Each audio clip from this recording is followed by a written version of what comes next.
Now you have to forgive the heavy breathing. I stormed up this, I don't know, it's a little bit of an incline.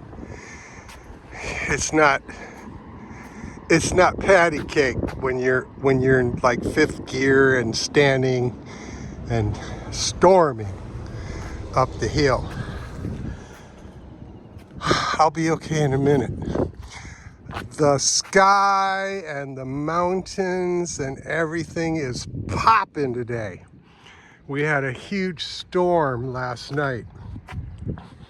Nothing radical, just big thunder and crazy lightning and maybe an hour-long downpour. And then it cleared out last night, and this morning the sky, everything is just popping after the storm. Just beautiful sky. All the mountains are popping in crystal clarity. So you get a nice view of a beautiful sky and can witness that most of pocketed areas of Vietnam are surrounded by mountains. And I stopped at the top of the bridge for the view.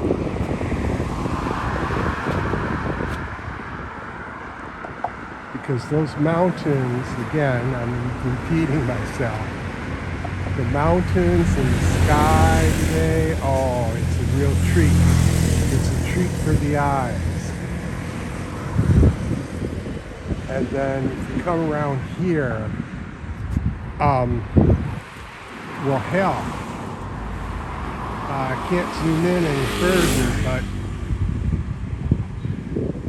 you go down the road and cock just a little right, you can see the ocean. So the ocean is all on that side.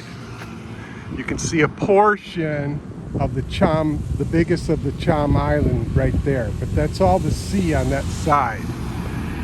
And then this is a little tributary of the Thu Ban River, which runs through Hoi An, and God knows where it goes. I mean, you can look at it on a map, but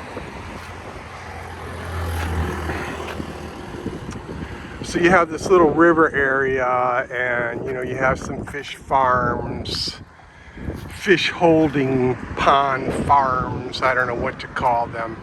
You can see these plastic things that are sitting out here. Those are basically net holders. So somebody's got a net strung out here to capture any fish that might be running up and down the river. You see this this stand of trees right there? Well, if you look at that stand of trees and that dock area, and you go up and onto the street, my wife's uncle lives right there.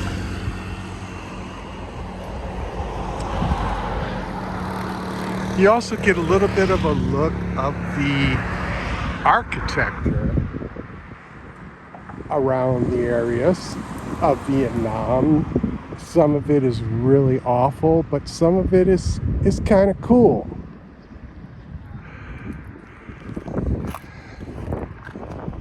Up here, you're mainly seeing rooftops scattered about. Give you a zoom.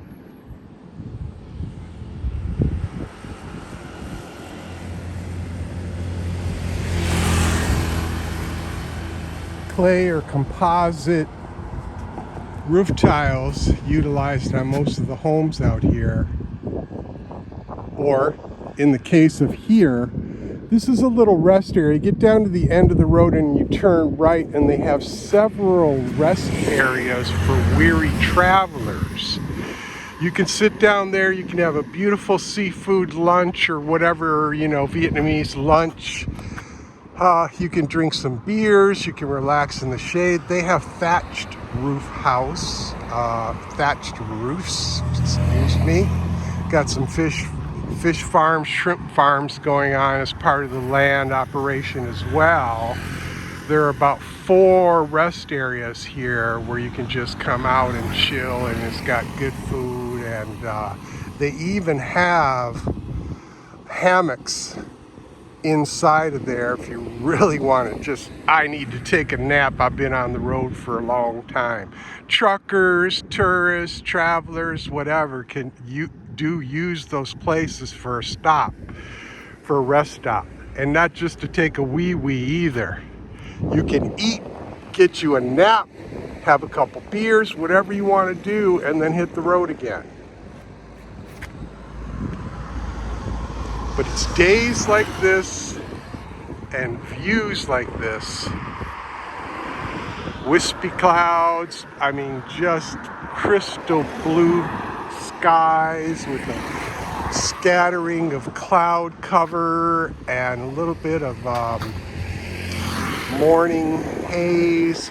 Some storm remnants are still hanging around the mountain areas. You will always find clouds around the mountains of Vietnam.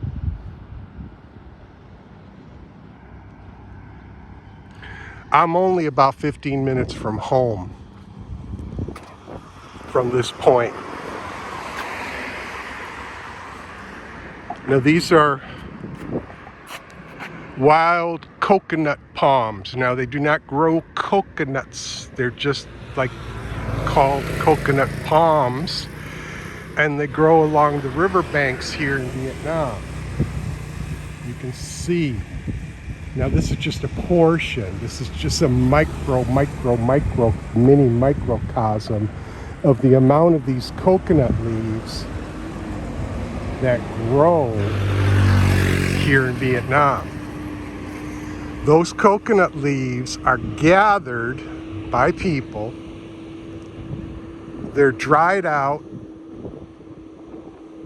then they're separated, and that is what those thatched rooftops right there are made out of.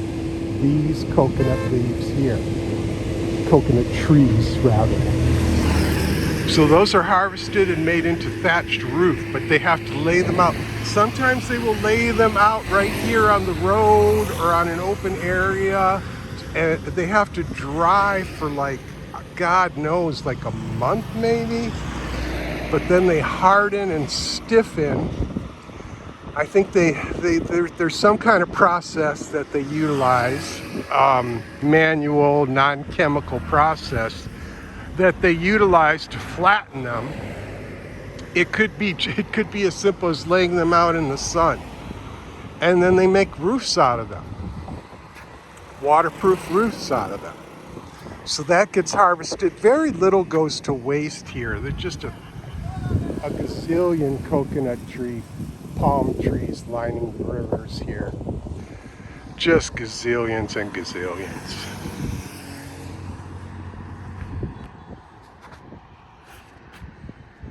Now on top of that mountain right there is the famous tourist spot, Bana Hills, which is ridiculously crowded with the serious, rather tragic influx of tourism into the country over the last couple of years. I've been there. It's kind of sweet. It's kind of nice. We went there. It was crowded, but it wasn't horrifyingly crowded like it is today. Yeah, you wouldn't touch me going anywhere near there today. And based on that view, because I can see Bana Hills from our new property that we're building the home on, which would be somewhere out that way. Yeah, beautiful, beautiful day. Nice little beach stop, and now a little view from the bridge here, and then head on home and